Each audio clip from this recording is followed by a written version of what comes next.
기원 후 1세기의 역사가로 알려져 있는 요세푸스라는 사람이 있었습니다. 그가 유대 고대사라는 책을 썼는데 그는 이 책을 통해서 창세기부터 시작되는 유대인의 역사, 그리고 신약과 구약 성경 사이에 있는 중간기라고 부르는 그때의 역사, 이후에 예수님이 태어나시고 공생애를 사셨던 그 기록을 책으로 남겼습니다. 특별히 그 뒷부분, 예수님이 태어나서 공생애를 사셨던 때의 기록은 찾아보니 유대 고대사 14권부터 18권에 걸쳐 쓰여 있었는데요. 그 부분을 읽다 보면 조금 당황하게 됩니다. 요세푸스가 기술하고 있는 당시 유대 땅, 그리고 이 갈릴리 땅의 역사 속의 주인공이 우리 예수님이 아니라 헤롯이기 때문입니다. 저는 그 책을 읽다가 예수님이 태어났을 당시에 영아 학살을 자행했었던 아주 무참한 왕 저 헤롯의 전혀 다른 면모를 보게 되었습니다. 책을 통해 본 그는 영리하면서도 전쟁을 두려워하지 않는 아주 담대한 장수였고, 아버지 안티파테르의 죽음으로 사마리아 주민들이 괴로워하고 있을 때에는 그들을 찾아가서 백성들을 진정시키고 위로하며 용기를 북돋는 리더이기도 했습니다. 그는 정치적인 기민함도 가지고 있어서 지금 이 시대를 움직이는 존재가 누군가를 정확하게 바라보고 그 로마의 카이사르를 찾아가 그에게 자신으로 하여금 유대의 분봉왕이 되게 해달라는 그런 합법적인 절차를 거친 뒤에 그 명분으로 유대 땅을 정복하는 모습도 보여줍니다. 사람들은 이런 헤롯의 어떤 측면에 상당히 이끌렸고, 그를 추종하는 무리가 등장해서 그 세력은 점점 많아졌는데요. 요세푸스는 이렇게 쓰고 있습니다. 헤롯이 진격을 거듭하면 할수록 매일 군대의 수가 늘어났으며 마침내 몇 군데를 제외한 전 갈릴리가 헤롯을 지지하기에 이르렀다.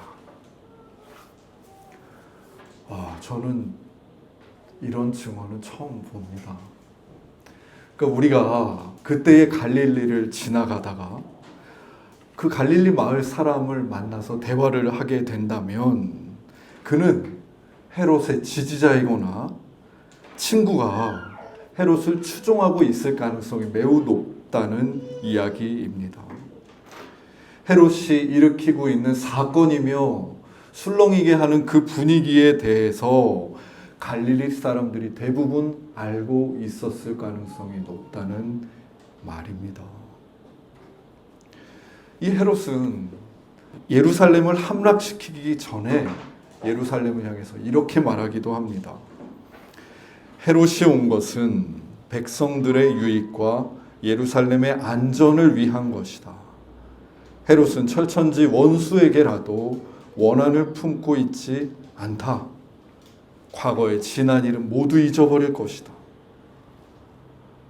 원수에게도 관용을 베풀겠다는 그의 말은 백성들 그리고 적군에게 필요한 명분과 실리를 주었고 빠져나갈 길을 만들어주면서 그들을 자신의 편으로 이끄는 상당히 힘이 있는 말이었습니다. 이렇게 요세푸스의 책에는 당대의 지도자였던 헤롯을 비롯한 이웃 나라의 권세자들과 통치자들, 그리고 그가 추앙하고 있는 듯 보이는 그 당시 로마 제국의 황제, 장수들의 이름과 활동이 아주 상세하게 기록되어 있습니다. 누가 이 역사를 움직이고 있는지 요세푸스는 명확하게 보고 기술했던 것입니다. 그렇다면 이 요세푸스의 책에서 우리가 믿는 예수님은 얼마만큼의 분량으로 기록되어 있었을까요?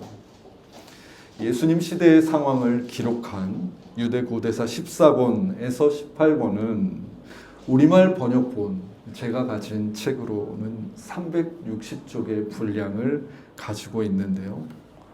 거기서 예수님에 대한 이야기는 단 한 문단, 12줄에 불과합니다.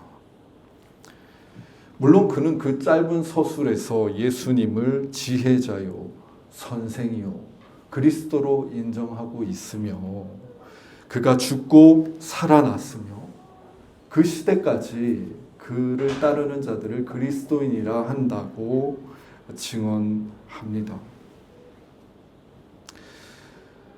하지만 그럼에도 불구하고 우리가 아는 예수님을, 그 시대의 주인공이라 여겼던 예수님을 단 한 문단 정도의 사람이라고 요세푸스는 여겼던 것은 아닐까요?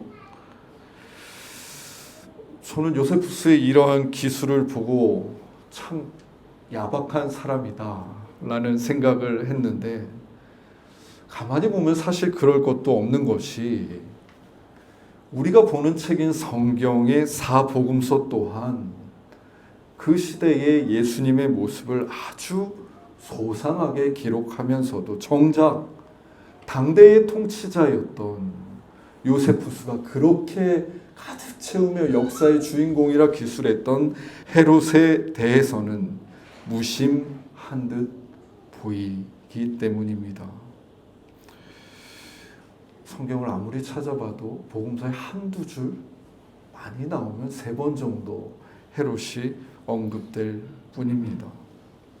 이 성경이라는 책은 요세푸스의 책과는 정반대로 당대의 지도자들에 대해서는 무심한 듯 보이며, 예수님 곁에 있는 사람들 중에 유력자를 찾아보기란 매우 어려운 일인 것도 사실입니다.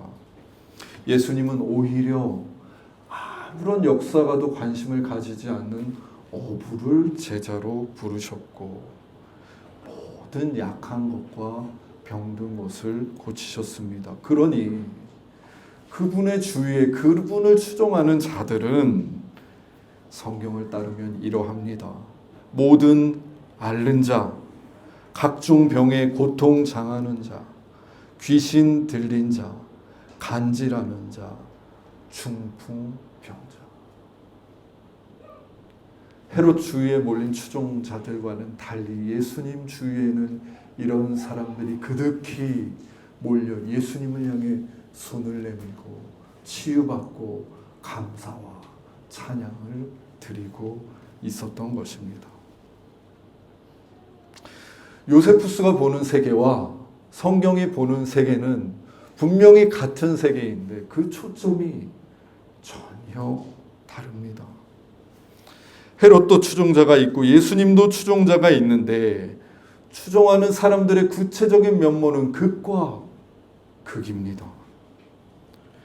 여러분이 그 시대에 살았다면 그 시대의 인플루언서 정치인인 헤롯을 팔로우 하시겠습니까? 아니면 이 예언자 같은, 그러나 그 주위에 많은 병자들과 앓는 자들이 모여있는 예수님을 팔로우 하시겠습니까? 제가 신대원을 졸업하면서 전도사로 일할 때, 그때 사역하던 교회에 주일이면 한 노숙인이 찾아오셨습니다. 한두 번 오실 때마다 음식을 드리기도 하고 또 얼마 안 되는 돈을 나누기도 했었습니다. 주일에 그렇게 교회에 오셔서 무언가를 얻고 가시는데, 이 젊은 전도사였던 저는 무언가 정작 중요한 것은 빠뜨리고 가시는 것 같은 느낌이 들어서 한 번은 그분을 향해서 이렇게 말씀드렸습니다. 저 아저씨, 이왕 교회에 오셨는데 저희랑 같이 예배드리고 가시면 어떠셔요? 그랬더니 그 아저씨가 저를 한참 모시더니 그 길 위에서 자신의 속내를 말씀해 주셨습니다. 상당히 소상하게요. 전도사님, 저는 막노동판에서 일하다가 다리를 다쳐서 이제는 보시는 것처럼 다리를 절며 삽니다. 가족들도 떠났고 일터에서 일할 수도 없고 해서 놀이터에서 노숙 생활을 하며 살아왔습니다. 그런데 제가 저 놀이터에서 일주일을 살기 위해서는 바로 이 주일날 교회들을 전전하면서 일주일 먹을 밥과 반찬 그리고 얼마의 돈을 얻어야만 합니다. 저는 그것을 놀이터 한켠에 두고 일주일 동안 먹고 살아갑니다. 근데 전도사님, 제가 여기서 예배를 드리고 있다면, 다른 교회를 가지 못한다면 일주일 얻을 식량과 돈을 못 얻게 되는 것이니 어렵습니다. 아저씨의 삶도 모르면서 제가 대뜸 예배 드리셔야지요 말했던 것이 얼마나 부끄러웠던지요. 저는 아저씨가 교회에서 이해할 수 없는 예배를 드리는 것보다 주일에 교회들에서 일주일 먹을 충분한 양식을 얻어가실 수 있으면 좋겠다고 비로소 생각했습니다. 시편 84편 3절은 주의 제단에서 참새도 제 집을 얻고 제비도 새끼돌 보금자리를 얻는다고 말합니다. 여러분, 참새는 새들 중에서도 가장 작은 새입니다. 제가 홍제천을 산책하다가 큰 두루미가 날개를 피는 것을 보면은 멈춰서서 놀랍니다. 하지만 참새가 날개짓하는 것 보고 감격하거나 놀라지 않습니다. 사람들은 참새의 날개에 주목하지 않습니다. 뿐만인가요? 참새는 그 조금을 날기 위해서도 아등바등 날갯짓을 해야 합니다. 사람들은 작고 아름답지 않은 그 새를 쉽게 여기고 은연중에 낮게 바라봅니다. 예사롭게 무시하기도 합니다. 하지만 우리 주님의 성전은 가장 작은 그 한 존재를 위한 집이 되는 곳입니다. 저는 아저씨가 참새 같다고 느꼈습니다. 아저씨는 참새와 같으셨고, 아저씨는 다른 곳은 몰라도 이곳 성전에서는 일용할 양식을 먹고 이곳 성전에서는 다른 눈길, 다른 태도를 경험하시는 것이 마땅했습니다. 아저씨는 그 존재로 질문이 되신 듯 했습니다. 여기는 성전이 맞습니까? 성경은 매나 독수리 같은 영적 새들의 서사가 아니라 참새들의 이야기입니다. 예수님의 추종자들은 모두 당대의 참새들이 아닙니까? 요세푸스의 책에는 등장하지 않는 가난한 자, 애통한 자, 의에 줄이고 목마른 자, 그렇게 하루를 살아갈 힘을 얻고자 하는 자와 박해받는 자들이 와글와글 등장합니다. 그리고 강도조차 성경에서는 전혀 다른 대접을 받습니다. 누가복음 23장에서 예수님의 십자가 한편에 매달렸던 강도는 그 생의 끝자락에 이르러서야 그가 평생 동안 경험해보지 못한 경험을 합니다. 자기를 핍박하고 십자가에 못 박혀 죽이는 이들, 그리고 그러한 세상을 향해서 욕을 해도 부족할 판에 예수님은 이렇게 말씀하십니다. 아버지, 저들을 사하여 주옵소서. 자기들이 하는 것을 알지 못함이니이다. 눈에는 눈, 이에는 이라는 논리가 전부인 세상에서 살았던 어떤 이유로 정죄를 받았고 그 이후에는 사람들로부터 죄인이라는 대우를 받고 살아온 하여 마침내 인생의 끝자락에 십자가에 매달린 그 강도는 그 십자가 위에서야 비로소 처음으로 인생을 전혀 다른 눈길과 태도로 대하는 풍경을 목도하게 됩니다. 왼뺨을 때리면 오른뺨을 돌려대는 저 태도, 겉옷을 벗어달라면 속옷까지 내어주어 버리는 저 태도, 그는 자신을 찌르고 못 박는 그 군인과 세상을 향해서 저들을 용서하여 달라 하시는 예수님의 목소리를 듣고 또 음미합니다.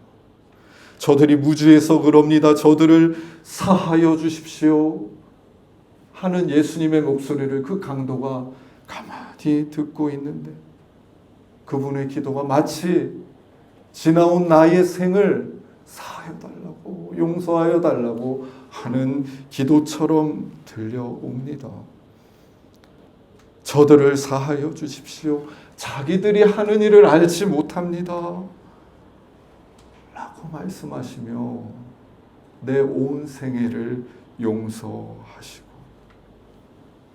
인정해 주시는 그분 앞에서 그 죄인은 더 이상 사람들이 말하는 행악자나 강도, 구제불능에 죽어야 할 인간이 아니라 전혀 다른 사람이 된 것처럼 느꼈습니다.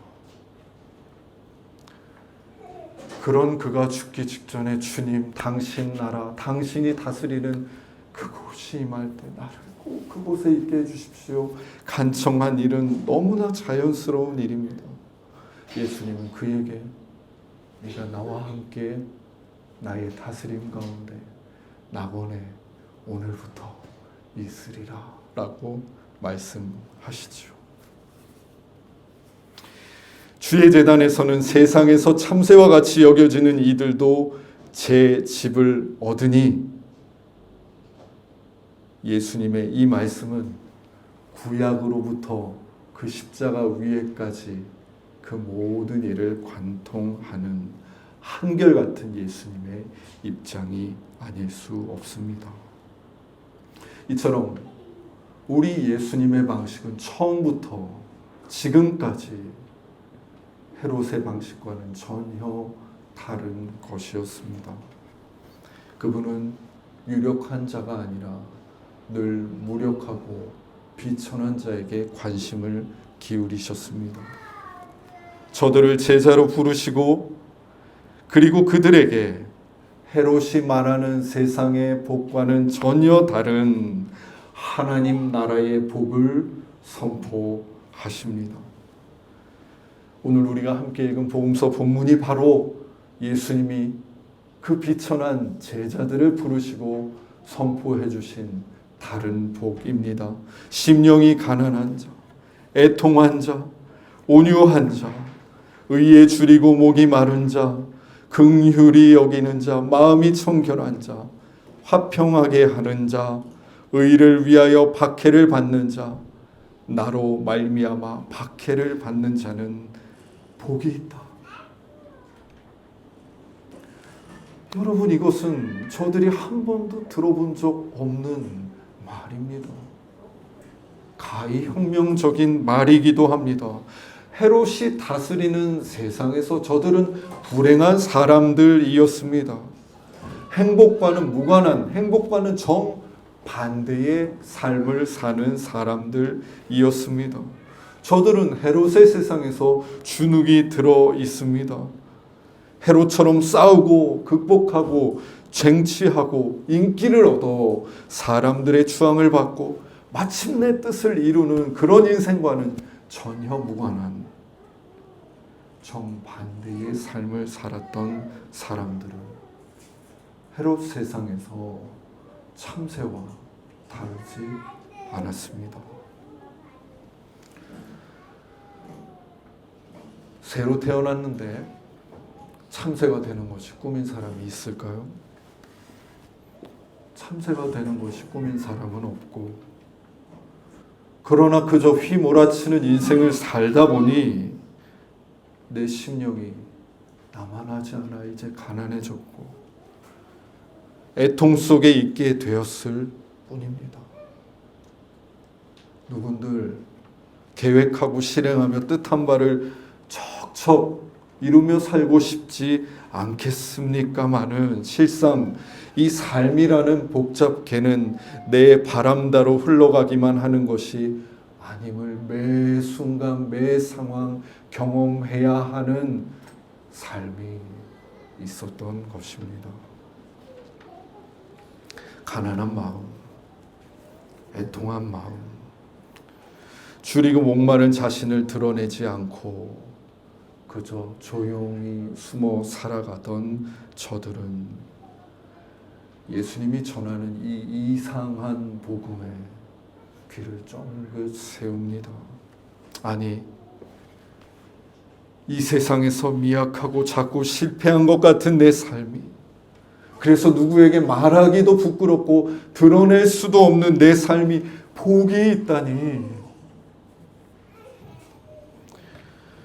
내 삶은 복의 정반대에 자리하고 있는 복이 없음의 상태, 그저 불행이 전부인 줄 알았는데 오히려 복이 있다니. 그들이 놀란 것은 예수님이 하시는 말씀을 이해하지 못해서가 아닙니다. 인생의 어둠을 대하는 전혀 다른 태도, 가난함과 애통함과 박해를 받아 쓰러진 자를 대하는 전혀 다른 그 예수님의 태도 앞에 놀란 것입니다. 헤롯의 세상과는 다른 방식으로 나를 바라보고 복이 있다고 외치는 그 예수님의 말씀을 듣던 제자들은 정말 그 진참 같기만 한 내 삶에도 복이 있을 수 있는가? 비로소 다시 돌아보게 되는 것입니다.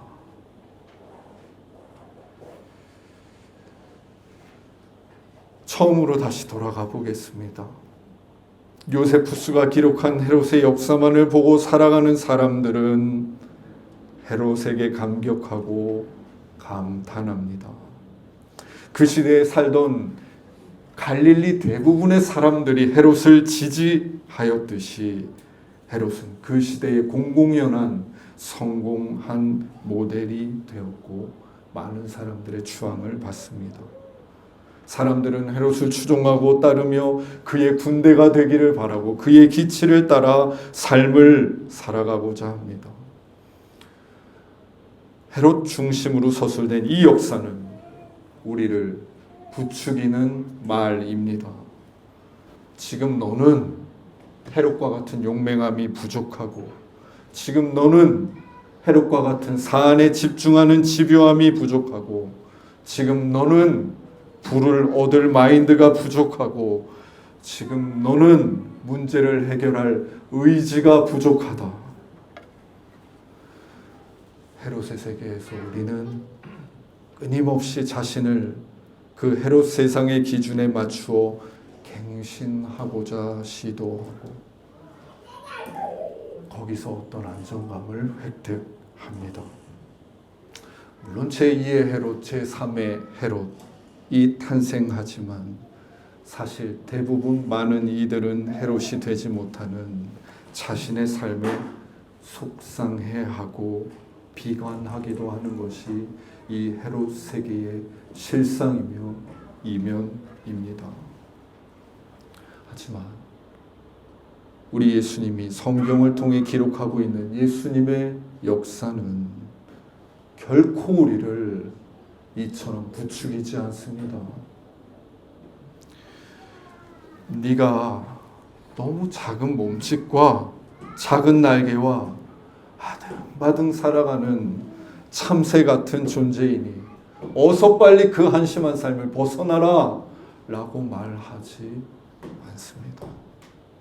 예수님은 오히려 끊임없이 정죄받고 개선할 것을 요구받았던 나의 깊은 연약함, 나의 부족함, 심령의 가난함, 애통함을 보시며 복이 있다고 말씀하십니다. 이 말은 우리를 부추기는 말이 아니라 우리의 존재를 그 모습 그대로 인정하는 말입니다. 나 자신을 개선의 대상으로 보지 않고 나 자신을 하나님이 주신 고유한 존재로 보고 받아들이게 하는 말입니다. 우리는 헤롯의 세계에 깊이 참여하며 살고 있기 때문에 어느 날 들려온 의의 줄임자, 목말라가지고 헉헉대는 사람들에게 복이 있다는 예수님의 말이 낯설게만 느껴질 수 있습니다. 그러나 당신의 제자를 부르신 우리 예수님은 저들을 다른 모습으로 부추기기 이전에 너 자신이 당신 앞에서 복된 존재임을 먼저 받아들여야 한다고 말씀하십니다. 하나님이 사랑하시는 숙가족 여러분, 팔복은 우리 모두를 향한 하나님의 선언입니다. 가난한 내 마음, 가난한 내 영혼을 향한 하나님의 복이 있다는 선언을 귀를 열고 들읍시다. 애통하던 내 삶의 자리가 복이 있다 하시는 예수님의 말씀을 들읍시다. 온유함과 긍휼함으로 손해를 보고 마음이 청결하게 살아 세상으로부터는 참 철없고 바보 같다, 세상을 하나도 모르는구나 여김받던 순간조차 복이 있다 말씀하시는 우리 예수님의 한 목소리를 가슴에 품읍시다. 눈에는 눈, 이에는 이가 아니라 화평을 위해 감례하고 의에 줄이고 목마름 속에 구원을 갈망하고 간절히 기다리는 모든 순간이 복이 있다 하시는 그분의 목소리를 청종합시다. 복이 있다 선언하시는 그분의 목소리가 우리들의 심령 깊은 곳에 도착할 때에 우리는 하나님의 그 온전하신 인정 그리고 수용하심 안에서 비로소 제자로서의 삶, 그 첫걸음을, 그 한 걸음을 내디딜 수 있을 것입니다. 기도드리겠습니다. 하나님, 헤롯 세상의 시민으로 살아가던 저희들에게 작고 참새 같은 내 자신을 사랑하지 못했던 저희들에게 복이 있다 인정해 주시고 저희를 수용해 주시는 하나님의 한 말씀을 듣게 하시니 감사합니다. 주님, 이 세상의 어떤 수많은 목소리보다 우리가 나를 향해 복이 있다 말씀하시는 그 예수님의 한 말씀을 품고 그 말씀에 두 발 딛고 우리의 믿음 어린 삶 살게 하여 주십시오.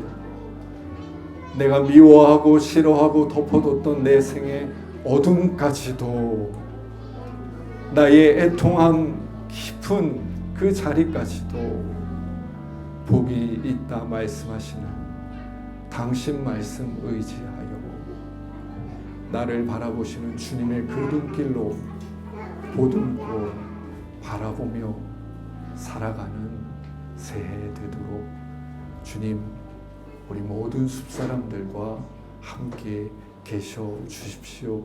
예수 그리스도의 이름으로 기도드립니다. 아멘.